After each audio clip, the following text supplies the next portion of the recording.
നിങ്ങളുടെ ആഗ്രഹത്തിൽ നിങ്ങൾക്ക് എത്താൻ സാധിക്കുന്നില്ലേ എങ്കിൽ നിങ്ങൾ ഒറ്റക്ക് പൊരുതിക്കോളി. നിങ്ങളുടെ ആഗ്രഹങ്ങൾ ലക്ഷ്യം വെച്ചിട്ട് നിങ്ങൾ ഒറ്റക്ക് പൊരുതാൻ വേണ്ടി തയ്യാറായിക്കോളി. നിങ്ങൾക്ക് വിജയം ഉറപ്പായിരിക്കും. ഒരുപാട് ഉയരങ്ങളിലെത്താൻ പലരും ആഗ്രഹിക്കുന്നുണ്ടാവും. പലരുടെയും മനസ്സിൽ പല പല ആഗ്രഹങ്ങളുണ്ടാവും നിറവേറാൻ വേണ്ടിയിട്ട്. പല ലക്ഷ്യങ്ങളും ഉണ്ടാവും. ലക്ഷ്യസ്ഥാനത്ത് എത്താൻ വേണ്ടി ഒരുപാട് ദൂരെ നമ്മൾ എത്തേണ്ടി വരും. എങ്കിൽ നിങ്ങൾ നിങ്ങളുടെ ലക്ഷ്യസ്ഥാനത്തേക്ക് നിങ്ങൾ ഒറ്റക്ക് മുന്നോട്ട് പോവുക. നിങ്ങളുടെ മനസ്സിലുള്ള ആഗ്രഹം നിങ്ങൾ മറ്റുള്ളവരോട് ഷെയർ ചെയ്യാണ്ടിരിക്കുക. എല്ലാവരും നമുക്ക് നല്ലത് വേണ്ടി ആഗ്രഹിക്കില്ല.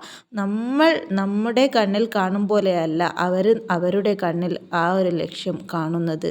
അവർ നമ്മളെ പലപ്പോഴും ആ ഒരു ലക്ഷ്യസ്ഥാനത്ത് നിന്ന് പിന്തിരിപ്പിക്കാൻ ശ്രമിച്ചേക്കാം. അതുകൊണ്ട് തന്നെ നമ്മുടെ മനസ്സിലുള്ള ആഗ്രഹം ആരോടും പറയാണ്ട് അതിനു വേണ്ടി എത്ര റിസ്ക് വേണമെങ്കിലും ഏറ്റെടുത്ത് നമ്മൾ മുന്നോട്ട് പോവുക.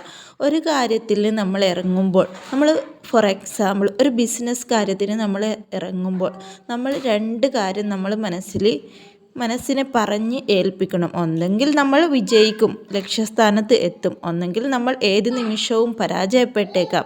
പരാജയപ്പെട്ടാൽ നമ്മുടെ മനസ്സിന് ഒരുപാട് വിഷമങ്ങൾ സംഭവിപ്പിച്ചേക്കാം. അതൊക്കെ താങ്ങാനും പൊരുതാനുമുള്ള ഒരു മനസ്സ് നമ്മൾ മുന്നേ ഉണ്ടാക്കി എടുക്കണം. പരാജയപ്പെടും എന്ന് ഭയന്ന് ആരും തന്നെ ഒന്നും ചെയ്യാണ്ടിരിക്കരുത്. ശ്രമിച്ചാൽ നമ്മൾ ഉറപ്പായിട്ടും വിജയത്തിലെത്തും. ഒറ്റക്ക് പൊരുതുക എന്ന് പറഞ്ഞത് ആരുമില്ലാത്ത ഇടത്ത് ജീവിച്ച് ഒറ്റക്ക് നമ്മുടെ ലക്ഷ്യസ്ഥാനത്ത് എത്തുക എന്നതല്ല. നമ്മുടെ ലക്ഷ്യം നമ്മുടെ മനസ്സിൽ മാത്രം വെച്ച് നമ്മൾ പ്രവർത്തിക്കുക. അതിനുവേണ്ടി എത്രയും ഹാർഡ് വർക്ക് ചെയ്യുക. നമ്മുടെ ഫാമിലിയുടെ ഒക്കെ കൂടെ നിന്നിട്ട് നമ്മൾ ഹാർഡ് വർക്ക് ചെയ്യുക. നിങ്ങൾ കേട്ടിട്ടില്ലേ ഒരു പഴഞ്ചൊല്ല്, താങ്ങാൻ ആളുള്ളവർക്ക് തളർച്ച കൂടുതലായിരിക്കും. എങ്കിൽ താങ്ങാൻ ആരുമില്ല എന്ന് തോന്നുമ്പോൾ നമുക്ക് ഒരുപാട് ബലം നമുക്ക് കിട്ടും. അതുപോലെ നമ്മളൊന്ന് മനസ്സിൽ വിചാരിക്കുക, നമുക്ക് ആരുമില്ല, നമ്മുടെ ലക്ഷ്യസ്ഥാനത്ത് നമ്മൾ തന്നെ എത്തണം.